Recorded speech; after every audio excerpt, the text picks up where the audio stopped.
반갑습니다, 여러분. 조금 오랜만에 뵙죠.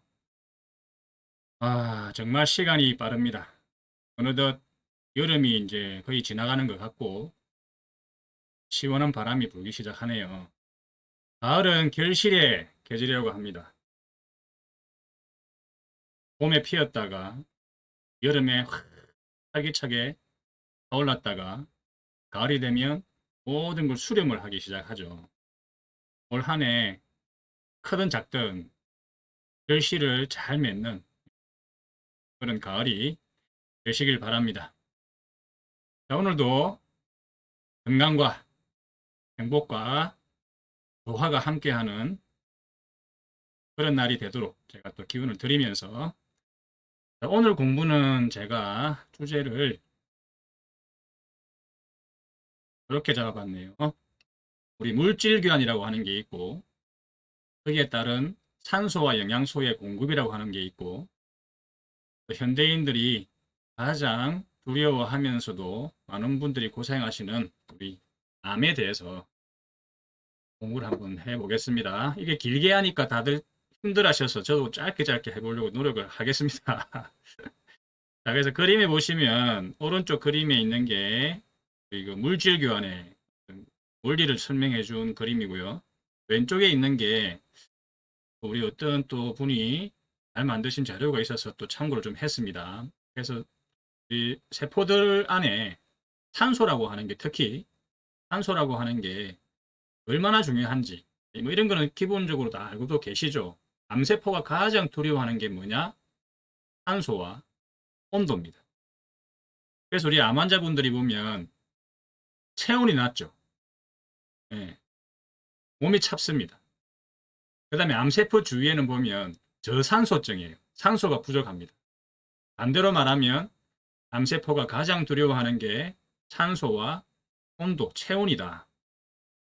그 말씀이고요. 거기에 우리 그 물질교환이라고 하는 게 또 어떤 관계가 있는지 이렇게 풀면 지금 저희들이 취급하고 있는 산화질소 대사체 물질이 어떤 역할을 하니까 그러면 암하고는 어떤 관계가 있을까? 좋을까? 나쁠까? 이게 뭐 낫는다, 고친다 이런 말이 아닙니다. 그죠? 생각의 확장을 할 수 있겠죠. 예, 그런 시간을 한번 가져보겠습니다. 자, 먼저 물질교환이라고 하는 게 뭐냐면 우리 인체 내에 도로가 있죠. 사람 몸 안에 도로가 있습니다. 그게 뭡니까? 혈관이죠. 근데 그 혈관의 거의 대부분이 뭐냐? 모세혈관입니다. 머리카락의 10분의 1. 어떤 건 더 가늘죠. 특히 눈 안에 있는 그런 모세혈관들은 정말 눈에 보이지 않을 만큼 가늘죠. 그런 게 우리 몸을 다 덮고 있는데 그거를 한 줄로 연결하면 아시다시피 지구를 두 바퀴 반, 세 바퀴, 12만 5천 킬로 이렇게 이야기하죠. 그 엄청난 게 우리 몸을 다 덮고 있어요. 그 모세혈관에서 아주 중요한 작업이 일어나고 있습니다. 동맥이 있고, 자, 그림에 보시는, 예, 약간 주황색 계통 있죠? 저게 동맥. 심장에서부터 온몸으로 쫙 퍼져나가는 거고, 오른쪽 끝에 있는 파란색 계열이 정맥. 이제 손끝에 발끝에까지 갔다가 다시 돌아오는 거죠. 폐를 통해서, 이게 심장을 통해서 돌아오는, 그게 정맥.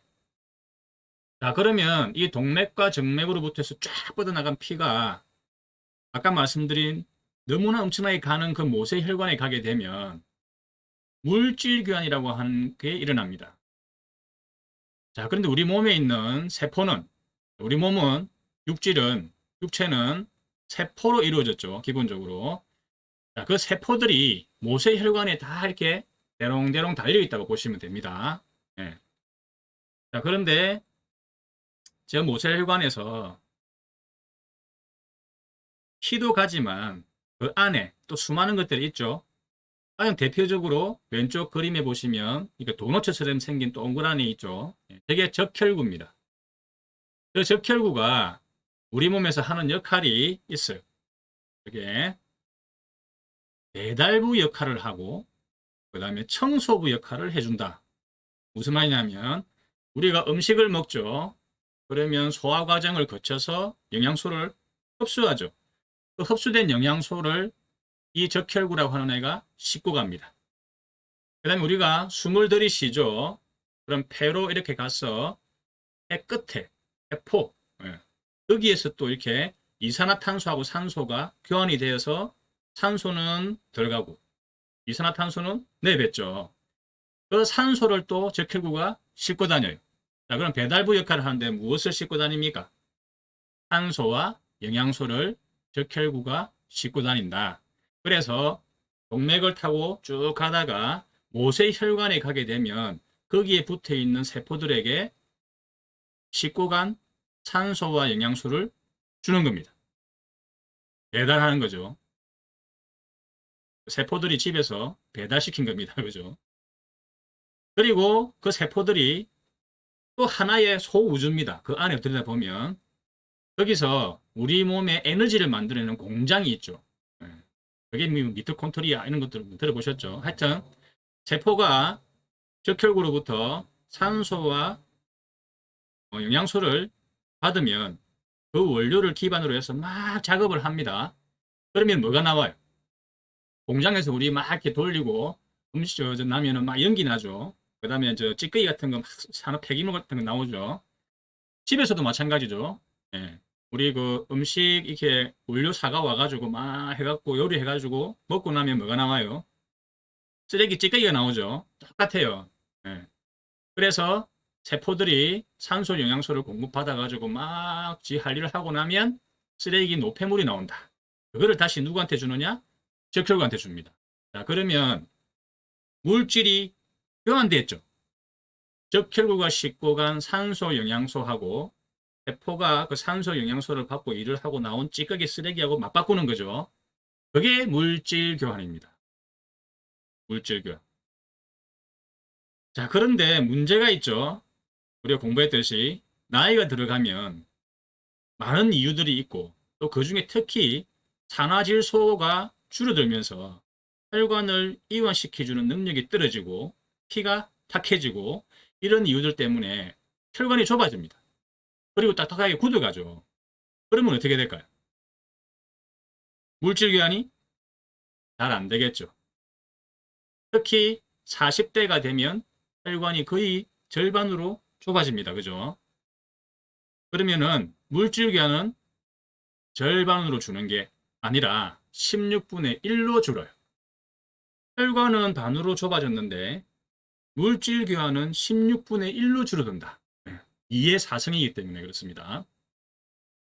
자, 그 원리를 한번 보겠습니다. 젊었을 때 이렇게 혈관이 있어요. 넓죠? 깨끗하고 혈관이 깨끗하니까 말랑말랑해요. 탄력이 좋다.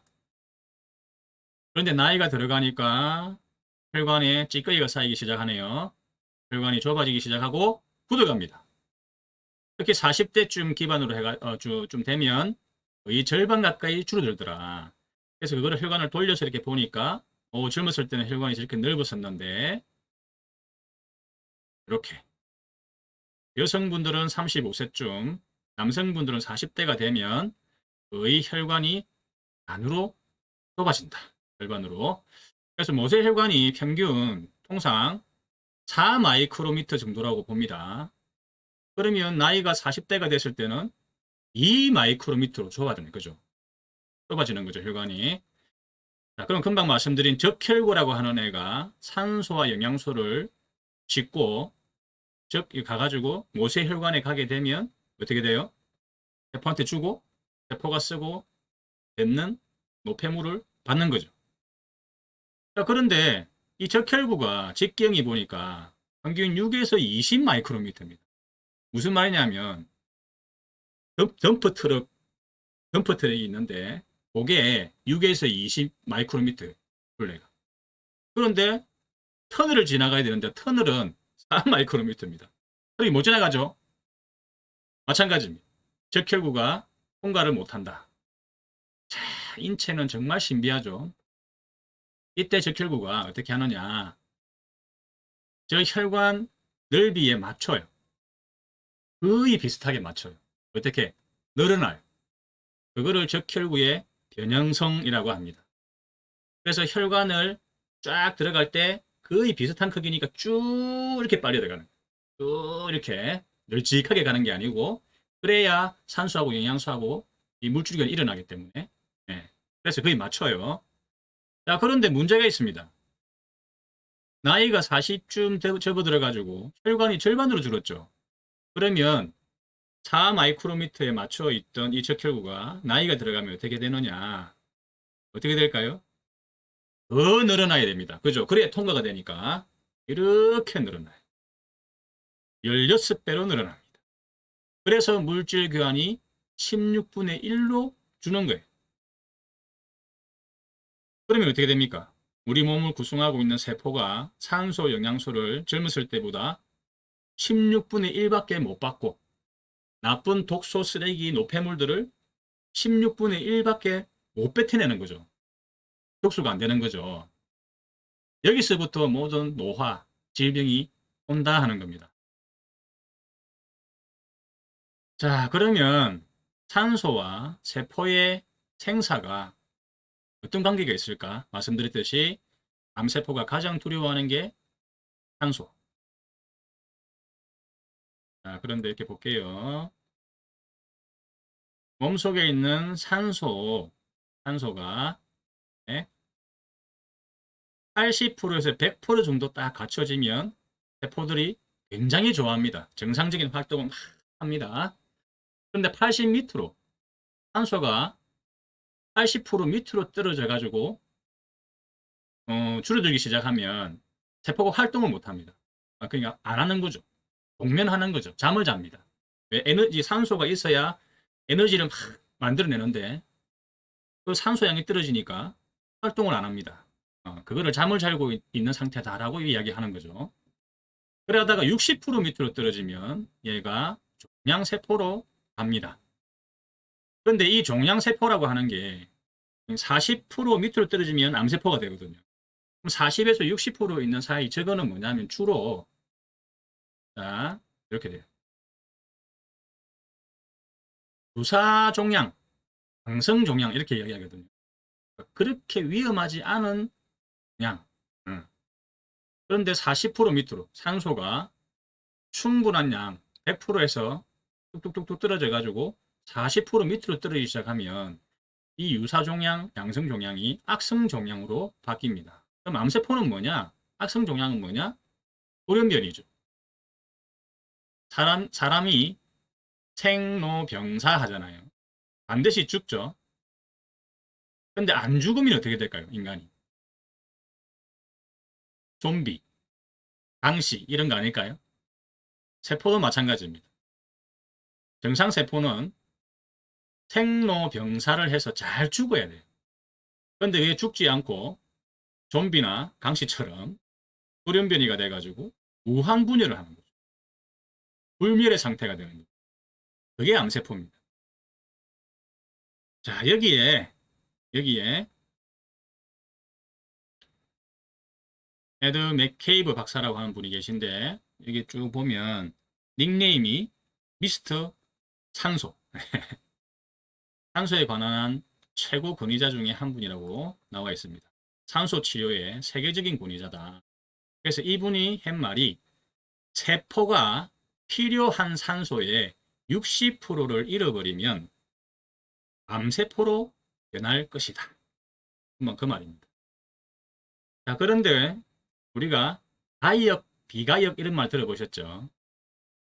제가 공부한 바에 의하면 비가역적인 반응이 거의 한 30%. 그러니까 돌이킬 수 없는 겁니다. 한번 나빠지면. 가장 대표적인 게 뭡니까? 노화. 또 단기 중에서는 콩팥. 대표적인 게. 신장은 콩팥은 한번 나빠지면 좋아지지 않아요. 그런 것들을 비가역적이다라고 합니다. 근데 가역적이다 하는 거는 돌이킬 수 있다. 무슨 말이냐면 한번 나빠졌지만 생활 습관을 잘 고치고 해독을 잘하고 좋은 영양소를 공급하고 혈관이 넓어지고 피가 잘 돌고 뭐 이렇게 좋은 상태로 돌아가면 좋아지는 거죠. 그게 가역입니다. 제가 봤을 때는 거의 한 70% 정도가 가역적인 반응이에요. 자, 그래서 우리 몸에 있는 세포도 암세포로 가게 되면 정상세포로 돌이킬 수 이것도 없다라고 하는 분이 많은데 하여튼 그렇고 없다고 봅시다. 현재 상태로. 근데 종양세포 유사성 종양, 악성 종양이 되기 전에 단계에 있는 얘들은 정상세포로 갈 수 있다. 예, 가역적으로 돌이킬 수 있다. 그럼 방법이 뭐가 있습니까? 방법이. 의사분들이 이렇게 처방해주는, 대용해서 주는 약으로 될까요? 자, 이거는 우리가 또 고민을 해봐야 되겠죠. 예, 그래서 종양세포, 유사성 종양은 정상세포로 돌이킬 수 있다. 어떻게? 어떻게 하면 될까요? 숙제입니다. 고민해 보십시오. 자, 산화질소, 대사체 물질, PSP, 폴리사카라이드 펩타이드, 그 다음에 또 저희들이 뭘 취급하죠? 가동, 가동 에너지.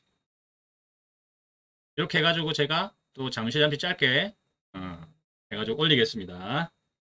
자, 오늘 여기까지 하죠. 지금 미팅이 있어가지고 또 연락이 계속 오시네.